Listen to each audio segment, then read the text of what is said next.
Hello friends, PIB series के अंदर आप सबका स्वागत है। आज हम 27 तारीख की पीआईबी का डिस्कशन करेंगे और आप सबका इतना उत्साह देख के मेरी भी बहुत सारी जिम्मेदारियां बढ़ जाती हैं कि मुझे भी अब रेगुलर रहना पड़ेगा, आपको अच्छे से अच्छे नोट्स बना के देने पड़ेंगे और पीआईबी के अंदर ऐसा कोई भी पार्ट ना रहे जो हमारे एग्ज़ाम में आए और हमने नहीं बताया हो। ये हम कोशिश करेंगे। इसके साथ में आपकी भी जिम्मेदारियां बनती हैं कि जो उत्साह आप ये शुरुआत के अंदर दिखा रहे हो वो धीरे धीरे कम ना हो जाए, क्योंकि मेरे को पता है कि लास्ट में जाते जाते महीना 2 महीना इतना तक होता है या 5-10 दिन ही देखते हैं लोग।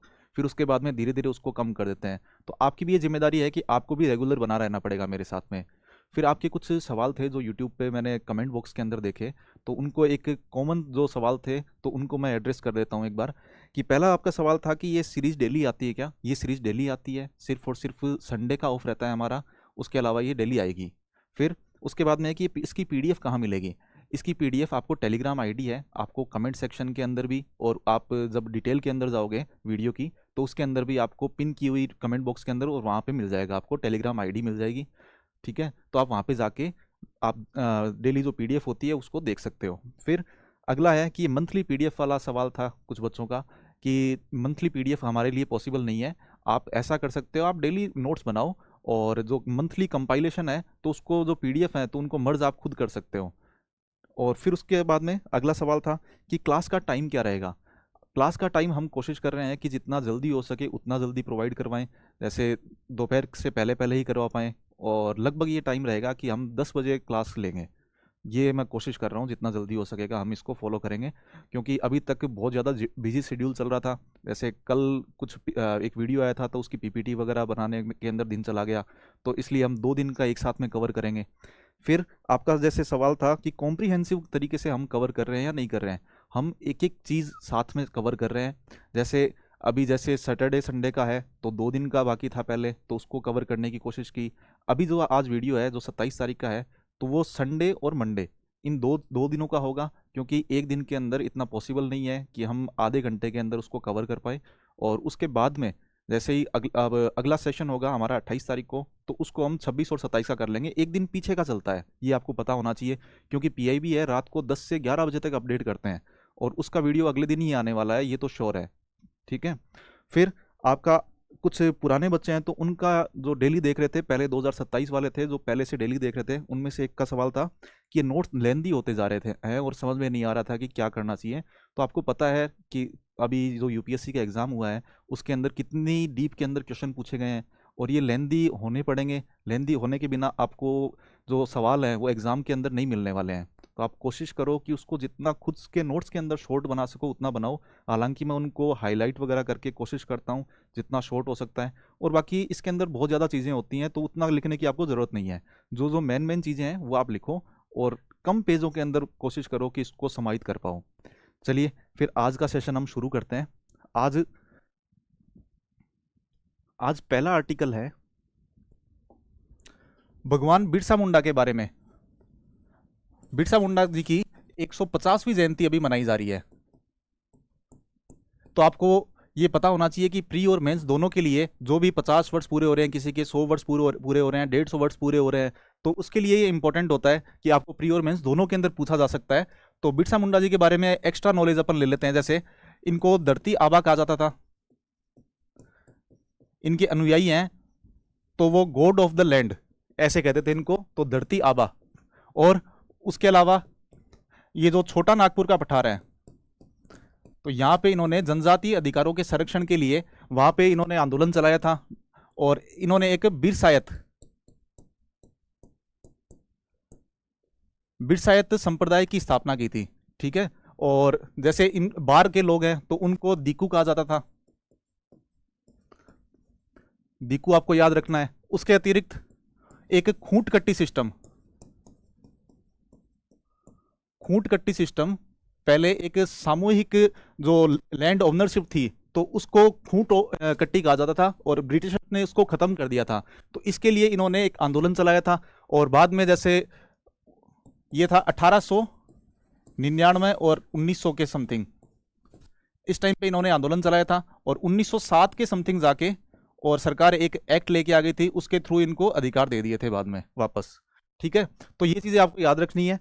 उसके अलावा इसके अंदर जनजातियों से संबंधित क्या है इस आर्टिकल में वो हम देख लेते हैं।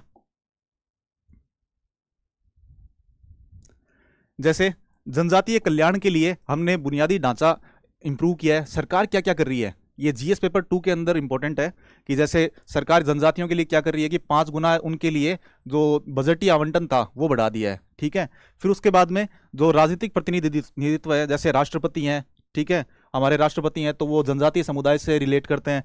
फिर उसके बाद में जो 2 मुख्यमंत्री हैं छत्तीसगढ़ और उड़ीसा के, वो भी आदिवासी हैं।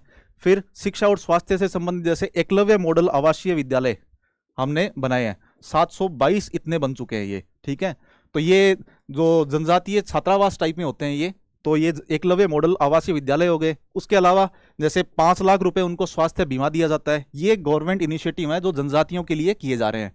फिर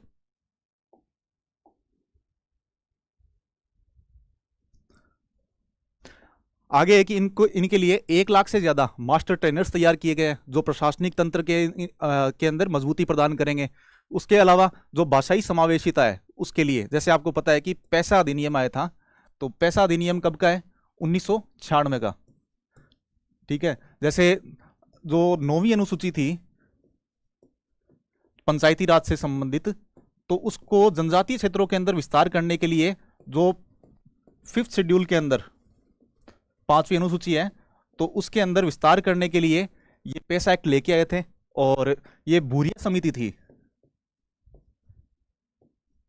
दिलीप सिंह भूरिया नाम है इनका पूरा शायद, तो ये भूरिया समिति थी, इनकी सिफारिश पे पैसा एक्ट लेके आए थे। तो उसके अंदर भी जो अनुवाद है, मतलब कि भाषाओं, स्थानीय भाषाओं के अंदर अनुवाद किया जाएगा, जैसे संथाली है, गोंडी है, भीली है, इस तरीके से। ठीक है, और पैसा ग्राम पंचायत विकास योजना पोर्टल भी बनाया गया है उनके लिए, जो स्थानीय भाषाओं के अंदर रियल टाइम मॉनिटरिंग वगैरह करेगा। उसके अलावा जो उनके लिए समान नागरिक संहिता, आपको पता है कि जैसे समान नागरिक संहिता है वो लाई जाती है, तो उस टाइम पे सभी जो समुदाय है उनको एक माना जाता है, लेकिन जनजातियों को इससे बाहर रखा गया। जैसे उत्तराखंड के अंदर आया था, उत्तराखंड के अंदर यूके के अंदर उत्तराखंड में ये यूसीसी लेके आए थे, तो उसको जनजातियों को इनसे बाहर रखा गया था। ठीक है, तो इसके लिए सांस्कृतिक सुरक्षा रखी जाएगी यदि कहीं पे भी यूसीसी लेके आया जाता है, समान नागरिक संहिता लेके आई जाती है, तो सांस्कृतिक सुरक्षा होगी उनकी। और उनको विशेष छूट भी दी गई है, जैसे गुजरात के अंदर, उत्तराखंड के अंदर, ठीक है, उनको छूट दी गई है। उसके अतिरिक्त जैसे अभी आपको पता है कि हमारे गृह मंत्री हैं, तो उन्होंने नक्सलवाद को के उन्मूलन के लिए एक टारगेट लिया था, और अभी पिछले साल के मेंस के अंदर जो टारगेट था उससे संबंधित डायरेक्टली क्वेश्चन भी पूछ लिया था।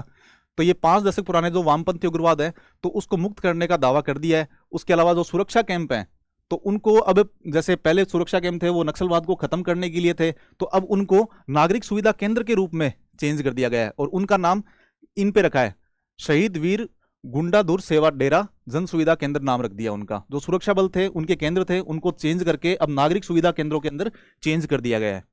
उसके अलावा आपको बता दिया मैंने, जैसे उलगुलान आंदोलन चलाया था। ठीक है, और जो सतत सस्टेनेबल डेवलपमेंट है मॉडल है, तो उसके लिए जो जनजातीय विकास है वो इंपॉर्टेंट है, जैसे मतलब पर्यावरणीय संरक्षण या विविधता में एकता, ये आप कंक्लूजन के अंदर लिख सकते हो। उसके बाद में अगले टॉपिक पे चलते हैं हम। अगला आर्टिकल WHO से संबंधित है, विश्व स्वास्थ्य संगठन से संबंधित है, और ये इबोला महामारी से संबंधित है कि इबोला महामारी को WHO ने अंतर्राष्ट्रीय महत्व का सार्वजनिक स्वास्थ्य आपातकाल घोषित कर दिया है। इसका मतलब है public health emergency of international concern, इसको शॉर्ट के अंदर कहते हैं PHEIC, ये कहते हैं। जब कोई महामारी एक देश से दूसरे देश के अंदर फैलना शुरू कर दे, या फिर जो ज़्यादा कंसर्न वाली चीज़ होती है, तो उसके लिए WHO, जिससे मृत्यु दर ज़्यादा होती है, तो WHO उसको PHEIC घोषित कर देता है। ठीक है, ये आपको पता होना चाहिए। तो ये घोषित कर दिया है, और इबोला को कर दिया है। इबोला का एक स्ट्रेन है, इसके टोटल 6 स्ट्रेन होते हैं। जैसे एक सूडान है, सूडान से संबंधित है, एक जायरे है, जैरे कहते हैं और जायरे भी कहते हैं, और उसके अलावा बूंदी बुगियो करके अभी जो फेमस है। इस तरीके से छह स्ट्रेन होते हैं, तो उनमें उनके लिए इन्होंने इबोला को महामारी घोषित कर दिया है। और ये भारत के अंदर भी एक एडवाइजरी जारी की गई है, उससे संबंधित ये न्यूज़ है कि जो बाहर से लोग आ रहे हैं तो वो थोड़ा कंसर्न रहे। ठीक है, तो अब देखते हैं हम इबोला प्रकोप। ये बूंदी बुगियो स्ट्रेन है, इसके बारे में है मेनली। तो ये कहाँ कहाँ फैला हुआ है, जैसे कोंगो डीआरसी है, एक डीआरसी है, ठीक है, और एक युगांडा है, ये दो जगह है। उसके अलावा थोड़ा बहुत साउथ सूडान है, साउथ सूडान है, दक्षिणी सूडान है, तो यहाँ पे भी। अब आपकी क्या जिम्मेदारी बनती है, मेरे पास में टाइम कम था इसलिए मैं जैसे मतलब 30 मिनट में करना होता है, तो आपकी जिम्मेदारी है कि इनको मैप के अंदर देखोगे जाके, वरना मैं मैप लेके आ जाता, ठीक है। फिर आगे हम देखते हैं कि WHO एक PHIC घोषित करता है, ठीक है। तो किसी भी महामारी को जो चिंता का विषय होता है तो उसको ये घोषित कर देता है। और अफ्रीका CDC है, अफ्रीकन जो कंट्रीज हैं उनका जो संघ है, तो उन्होंने भी इसको सार्वजनिक स्वास्थ्य आपातकाल घोषित कर दिया है सुरक्षा के लिए, ठीक है। और जो बुंडी बुगियो स्ट्रेन है, ये वायरल हेमोफेरिक फीवर है, इसका मतलब कि इससे रक्तस्राव होता है, और रक्तस्राव मतलब जैसे नाक से या मसूड़ों से ऐसे खून आने लगता है, और इसके अंदर मोर्टेलिटी रेट भी बहुत ज़्यादा होती है, मृत्यु दर है वो ज़्यादा होती है। और नो अप्रूव्ड वैक्सीन, इसके लिए कोई वैक्सीन अप्रूव नहीं की गई है कि भाई इससे इसका ट्रीटमेंट हो सकता है, ये आपको पता होना चाहिए। और जबकि जायरे है उसके लिए वैक्सीन है, ये भी आपको पता होना चाहिए, ठीक है। ये साउथ सूडान के बारे में मैंने बता दिया। अब भारत की क्या प्रतिक्रिया है कि भारत में अभी तक ना 0 केस है, अभी तक इसके केस नहीं आए हैं, ठीक है। लेकिन भारत ने एडवाइजरी जारी कर दी है कि ये डीआरसी, युगांडा और साउथ सूडान से यदि कोई आता है, ट्रेवल करता है, तो उनके लिए। उसके अलावा प्रवेश बिंदुओं पे रोक लगा दी है, मतलब निगरानी वगैरह की जाएगी। और उसके अलावा जैसे विशेष तथ्य क्या है कि जैसे जायरे है, जायरे स्ट्रेन है, तो उसके लिए एक वैक्सीन है, जैसे ये रहा इरवेबो, ठीक है। तो ये वैक्सीन है इसके लिए, लेकिन बुंडी बुगियों के लिए नहीं है अभी तक। उसके बाद में अगले आर्टिकल पर चलते हैं। अगला आर्टिकल सिक्किम से संबंधित है। आपको पता होना चाहिए कि सिक्किम का स्थापना दिवस था 51वां, ठीक है। तो इस टाइम पे हमारे जो मंत्री हैं ज्योतिरादित्य सिंधिया जी, तो वो सिक्किम गए हुए थे, और उन्होंने एक आर्टिकल लिखा था सिक्किम के ऊपर, और उसको प्रधानमंत्री कार्यालय ने और प्रधानमंत्री ने ट्वीट करके इसको शेयर किया है, ठीक है। तो इस आर्टिकल के बारे में हमें पता होना चाहिए। पहली बात तो आपको ये पता होना चाहिए कि सिक्किम है, तो ये पहले वहां पे राजशाही थी, लेकिन 35वें संविधान कॉन्स्टिट्यूशनल अमेंडमेंट के थ्रू एक सहयोगी राज्य बन गया था हमारे यहाँ। और उसके बाद में 36वां जो था संविधान संशोधन था, उसके अंदर इसको पूर्ण राज्य का दर्जा दे दिया गया था। उस टाइम पे ये 22वां राज्य बन गया था सिक्किम, ठीक है। ये आपको पता होना चाहिए इसकी बैक स्टोरी। तो फिर हम आगे चलते हैं, सिक्किम के अंदर और क्या क्या है, इस आर्टिकल के अंदर क्या लिखा है वो हम देखेंगे। तो आर्टिकल की जो हेडिंग है वही आप देख सकते हो। आर्टिकल की हेडिंग है, जैसे ये देखो, Sikkim and 5 treasures of the Kanchenjunga, ठीक है। तो कंचनजंगा के जो 5 ये ट्रीजर्स हैं उनके बारे में आर्टिकल में बताया गया है। तो 5 किसको बताया है वो हम अगली स्लाइड में देखेंगे। पहले सिक्किम के बारे में हम देख लेते हैं कि 91वां स्थापना दिवस था इसका। फिर सबसे कम आबादी वाला राज्य है ये, ठीक है, आबादी यहाँ की सबसे कम आबादी है। उसके अलावा अर्थव्यवस्था के अंदर यहाँ पे प्रति व्यक्ति आय है, पर कैपिटा इनकम है, वो सबसे ज्यादा है सिक्किम के अंदर। और ये पहला जैविक राज्य बन गया था, ये शायद 2016 के अंदर बन गया था, आपको पता होगा। और वो भी वर्ल्ड का, ऐसे नहीं है भारत का, दुनिया का पहला जैविक राज्य 100%। फिर उसके बाद में ज्योग्राफी है इसकी, कि राज्य का जो 75% हिस्सा है वो कंचनजंगा नेशनल पार्क है, उसी के अंदर ही आता है, ये भी आपको पता होना चाहिए। ये की पॉइंट है, आपने देख लिए होंगे। फिर हम जो 5 वो हैं उसके बारे में चलते हैं। 5 ट्रेजर्स इसको कहा गया है, जैसे कंचनजंगा के 5 खजाने। पहला है सोना। सोना मतलब जो सामाजिक सद्भाव है वहां पे, मतलब सोशल हार्मनी है वहां पे। लेपचा, भूटिया और नेपाली 3 तरीके के समुदाय रहते हैं, और वो तीनों बहुत अच्छे से मिलजुल के रहते हैं, तो ये सांस्कृतिक एकता है वहां की। उसके अलावा जैसे चांदी, चांदी मतलब जैव विविधता है वहां पे। आपको पता है कि वहां पे 25% पुष्प है, फ्लोरा है, वो विविधता है वहां पे, ठीक है। और जो मतलब पूरे भारत में जितने पुष्प पाए जाते हैं, पुष्प प्रजातियां पाई जाती हैं, उसका 25% तो केवल सिक्किम के अंदर ही है। और प्रमुख स्थल कौन कौन से हैं, जैसे इसके लिए स्वर्ण जयंती, मैत्रेयी, मंजरी, आर्किडेरियम, ठीक है। ये ऑर्किड है, ऑर्किड मतलब ये फूलों की जो प्रजातियां होती है उनके लिए होता है। तो वहां पे 120 के समथिंग प्रजातियां हैं वहां पे। इस जगह स्वर्ण जयंती, मैत्रेयी, मंजरी, ऑर्चिडम, ठीक है। ये आपको पता होना चाहिए कि सिक्किम के अंदर है, यदि सीधा क्वेश्चन आता है तो। ये सारी चीजें उसी आर्टिकल में लिखी हुई हैं। उसके बाद में इको टूरिज्म है वहां पे, जैसे नामची टेमी रांगवला पर्यटन सर्किट है वहां पे, ये इको टूरिज्म के लिए फेमस है। फिर प्रमुख प्रोजेक्ट जैसे एक भारत का सबसे लंबा रोपवे है, सिक्किम के अंदर है, ये 3.5 किलोमीटर लंबा है और उसका नाम है बालेदुंगा स्काई वॉक। ठीक है, ये भी ध्यान रखना है। उसके अलावा जैसे अनाज है, तीसरा हो गया रत्न, चौथा है अनाज। अनाज का मतलब वहां पे जैविक कृषि, एक टेमी टी स्टेट है तो वो सिक्किम का एकमात्र 100% जैविक चाय बनाता है। उसके बाद में सिक्किम ने एक पहल की है मिशन सिक्किम ऑर्गेनिक्स करके, ठीक है, जो मूल्य श्रृंखला है उसको बढ़ाने के लिए।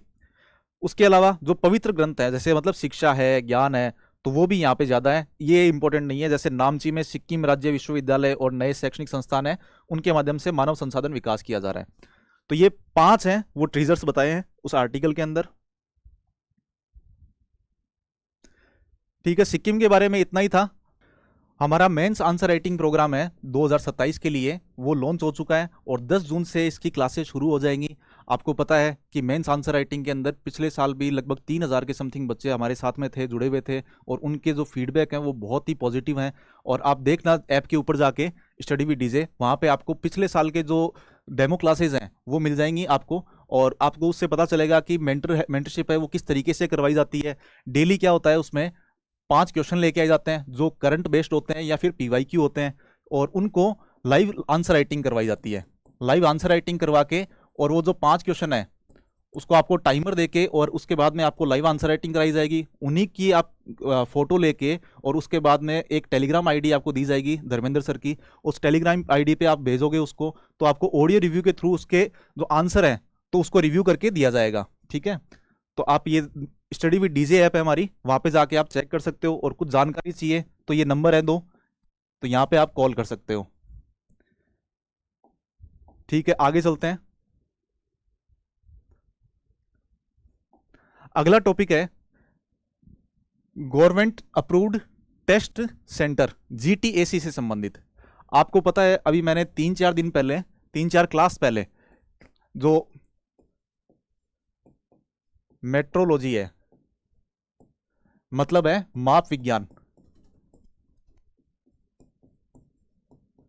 ये मेट्रियोलॉजी नहीं है, मेट्रोलॉजी है, माप विज्ञान से संबंधित एक पीआईबी बैकग्राउंडर की न्यूज आई हुई थी, उसको मैंने बहुत ही डिटेल से आपको पढ़ाया था।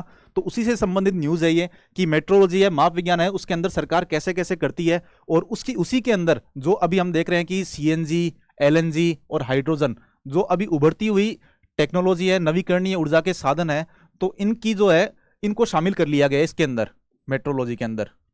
ठीक है, उससे क्या होगा कि जो हमारी कोल पे या फिर जो दूसरे गैर नवीकरणीय उत्पाद हैं, तो उनके ऊपर निर्भरता हमारी कम हो सकेगी, इसके लिए ये न्यूज आई है। ठीक है, मिनिस्ट्री ऑफ कंज्यूमर अफेयर और इसकी न्यूज है ये। तो इसके अंदर हम देख लेते हैं क्या क्या है।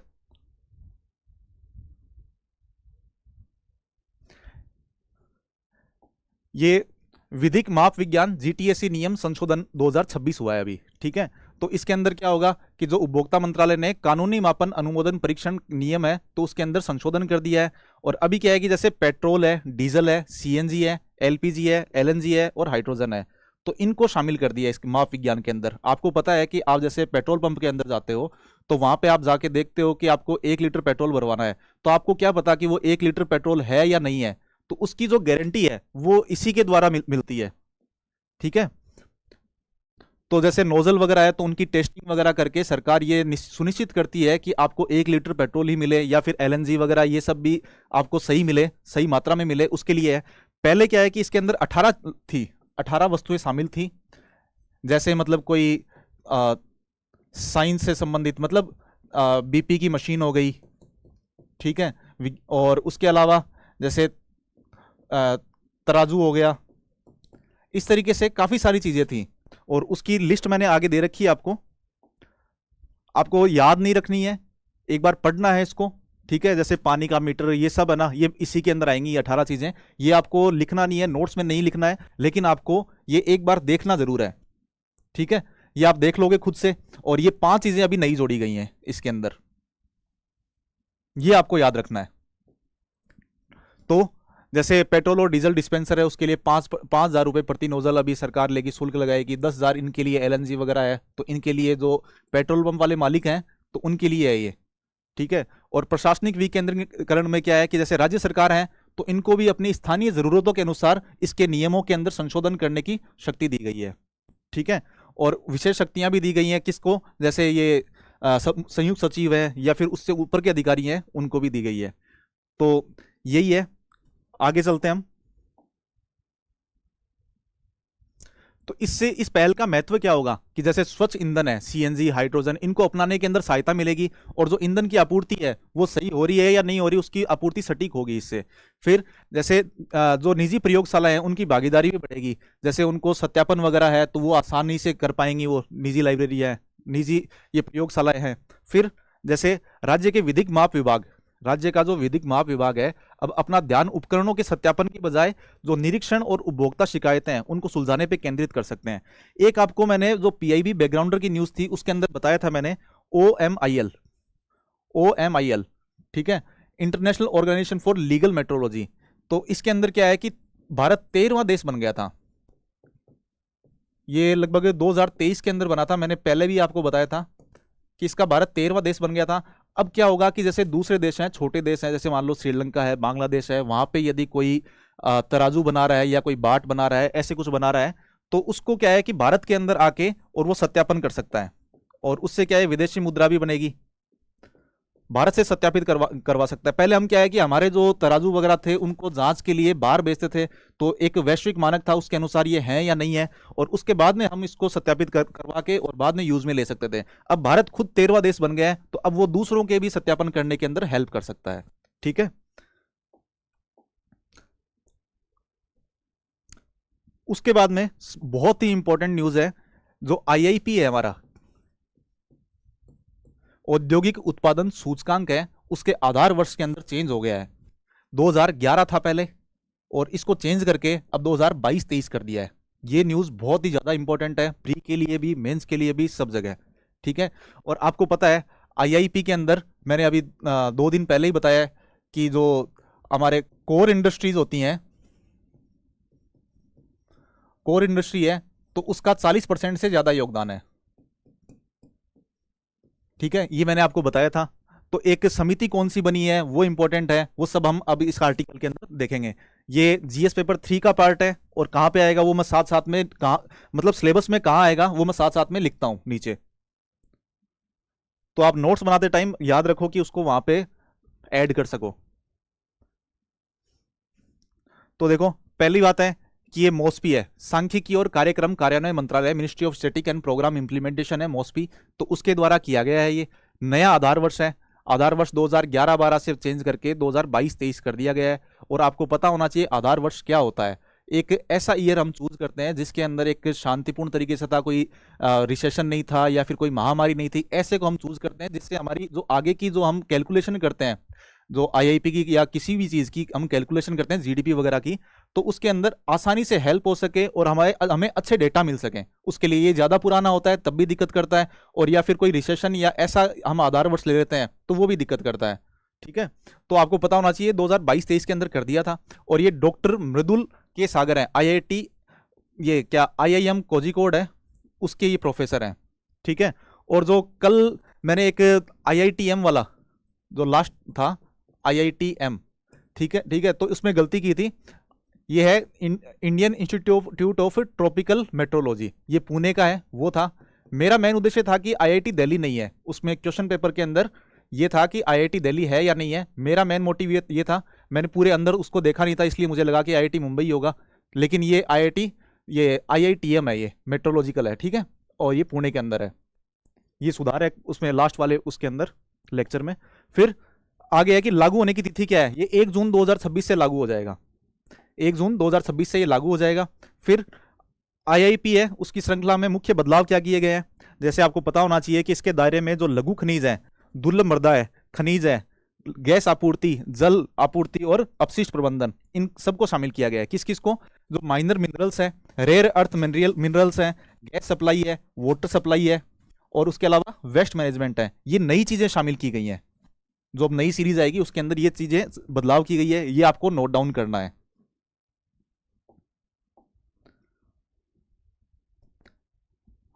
और इसके अंदर 463 वस्तुएं होंगी, इनका समूह होगा। ये यूपीएससी में काम का नहीं है जहां तक मुझे लग रहा है, और यूपीपीसीएस या जो पीसीएस हैं उनके अंदर इंपॉर्टेंट है ये। फिर जैसे राष्ट्रीय औद्योगिक वर्गीकरण है, राष्ट्रीय औद्योगिक वर्गीकरण है, उसके अनुरूप इसको बनाया गया है कि जो उद्योग हैं वो सारे शामिल हो सकें, और जो पुराने वाले जो बंद हो चुके उद्योग हैं उनको शामिल नहीं किया जाएगा, उनको बाहर रखा जा सके। इस तरीके से ये राष्ट्रीय औद्योगिक वर्गीकरण है, उसके अनुसार किया गया है। ठीक है। फिर लिंकिंग मेथड है, जैसे ज्योमेट्रिकल मीन मेथड से हम करेंगे। पहले क्या होता था कि मतलब समांतर माध्य से हम इसकी गणना करते थे, ये आपको पता होना चाहिए। ठीक है, पहले हम समांतर माध्य से गणना करते थे, और अब हम ज्यामितीय माध्यम से गणना करेंगे। उससे क्या होगा कि आपकी सटीकता बढ़ जाएगी। आपको इतना अंदर डीप में जाने की जरूरत नहीं है कि इससे क्या होगा, क्या है, इसमें चेंज क्या है, वो इंपॉर्टेंट नहीं है। समांतर माध्य की जगह ज्यामितीय माध्य है। ठीक है, ज्योमेट्रिकल मीन है, उसका उपयोग किया जाएगा। फिर उसके बाद में जैसे नए विभाजन किए गए हैं, जैसे इलेक्ट्रिसिटी है ना, इलेक्ट्रिसिटी को दो पार्ट के अंदर बांट दिया, नवीकरणीय और गैर नवीकरणीय, इन दो में बांट दिया है। उसके अलावा जो माइनिंग है, ठीक है, तो उत्खनन है, खनन और उत्खनन है, तो उसके अंदर भी तीन चीजें डाल दी हैं, तीन इंडेक्स कर दिए उसमें।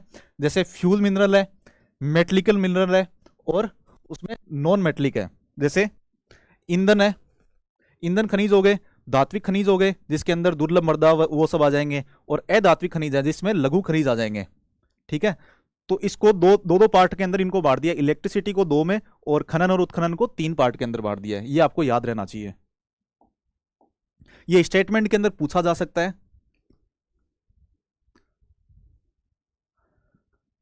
फिर अगला है प्रधानमंत्री अनुसूचित जाति अभ्युदय योजना, पीएम अजय। पीएम अजय के बारे में है, ये पहली बात आपको पता होना चाहिए, सामाजिक न्याय और अधिकारिता मंत्रालय की योजना है। इसके लिए एक अजय पोर्टल और पीएम अजय मोबाइल ऐप ये लॉन्च की गई है। ठीक है, ये कोई नई योजना नहीं है, ये जो पहले पुरानी योजनाएं थी, जैसे एक बाबू जगजीवन राम के नाम से एक चल रही थी जो छात्रावास के संबंधित थी, या फिर एक आदर्श ग्राम योजना है, ये दो तीन योजनाएं थी, उनको मिक्स करके ये इसको बनाया गया है पीएम अजय को। और ये क्या है कि जो जनजातीय क्षेत्र है तो उसके अंदर बुनियादी ढांचे को सुधार करना, उनके अंदर गरीबी कम करना, या फिर उनमें कौशल विकास करना, उनको वित्तीय सहायताएं प्रोवाइड करवाना, इस तरीके से ये हेल्प करेगी पीएम अजय। ठीक है, तो हम आगे देख लेते हैं इसमें और क्या क्या है। तो पहली बात तो आपको नाम पता होना चाहिए, पीएम अजय की फुल फॉर्म प्रधानमंत्री अनुसूचित जाति अभ्युदय योजना है। नोडल मंत्रालय मैंने आपको बता दिया है, और इसका उद्देश्य क्या है कि योजना के जमीनी स्तर के कार्य प्रवाहों का पूर्ण डिजिटलीकरण करके पारदर्शी और त्वरित सेवा प्रदान करना। जो मतलब ये मोबाइल ऐप वगैरह बनाई है तो उसके लिए है ये। ठीक है, कि उनके त्वरित सहायता मिल सके। और कवरेज है, ये इंपॉर्टेंट नहीं है आपके लिए। उसके बाद में जैसे पहली बात है ये आदर्श ग्राम, इसके तीन मुख्य घटक हैं, जो पहले मैंने बताया कि तीन योजनाएं थी उनको मिक्स करके बनाया गया है। तो एक तो आदर्श ग्राम है, जैसे डिजिटल ग्राम विकास योजना है। ठीक है, ग्राम विकास योजना है तो उसको डिजिटली रूप से लागू करने के लिए है। फिर घर घर क्या है कि ऑफलाइन है ना, सर्वेक्षण करेंगे, फिर उसको मोबाइल ऐप पे जाके और उस डेटा को स्टोर करेंगे। उसके अलावा अनुदान सहायता है, ग्रांट दी जाएगी इनको। जैसे केंद्रीकृत MIS है, जो मतलब प्रबंधन सूचना प्रणाली होती है मैनेजमेंट के लिए, ये केंद्रीकृत तौर पे MIS है, तो उसके लिए निधि आवंटन की जाएगी। फिर ऐप के माध्यम से आजीविका पहलों को रियल टाइम है ना आप ट्रैक कर सकोगे उस ऐप के माध्यम से। ये न्यूज़ है वो मेनली ऐप के लिए है, पीएम अजय के बारे में नहीं है कि उसके अंदर ऐप क्यों लेके आए हम। फिर तीसरा है छात्रावास है, तो छात्रावास वालों के लिए ऐप क्या करेगी, जो शैक्षणिक संस्थान है उनमें छात्रावासों की भौतिक और वित्तीय प्रगति की निगरानी की जाएगी। साइट से ही नई निर्माण और मरम्मत के प्रस्तावों को त्वरित रूप से इलेक्ट्रिक प्रस्तुतिकरण किया जाएगा, ई सबमिशन तौर पे किया जाएगा, और भौतिक सत्यापन भी किया जाएगा। जैसे आपको पता है कि जैसे जियो टैगिंग की जाएगी और एक फोटो वगैरह डाली जाएगी, उससे यदि वो अपलोड होगी उसी टाइम पे आपको है ना वित्तीय सहायता या फिर ना वो आगे का पैसा है वो पास होगा। फिर जैसे पोर्टल ऐप के तकनीकी लाभ क्या होंगे वो बता रखे हैं। ठीक है, ये इतना इंपॉर्टेंट नहीं है, आप मेंस के अंदर यदि कीवर्ड चाहते हो तो उसको नोट कर सकते हो, जैसे एकीकृत लॉगिन, रोल बेस्ड एक्सेस, ठीक है, जियो टैगिंग, मोबाइल निरीक्षण, इस तरीके से। उसके बाद में आगे है कोयले में संरक्षित प्राचीन जंगल की आग से साक्ष्य पृथ्वी की जलवायु के सुराग का पता चला है।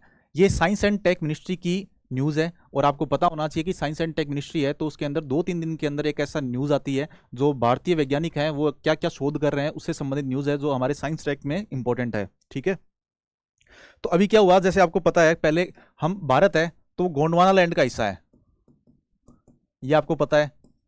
और जो पर्मियन काल था,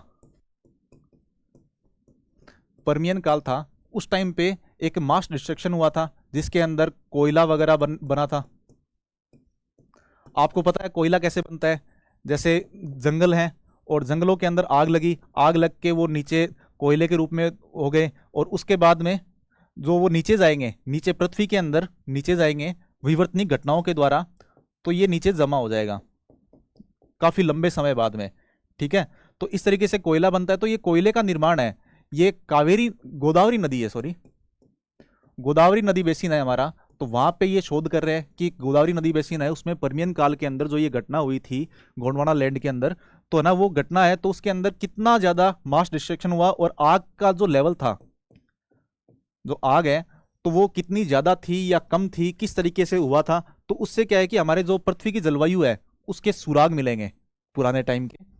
और आगे भी जो हम जो जलवायु परिवर्तन है तो उसको कैसे रोक सकते हैं उसका एक मॉडल तैयार किया जा सकता है, इसके लिए ये न्यूज़ है वो इंपॉर्टेंट है।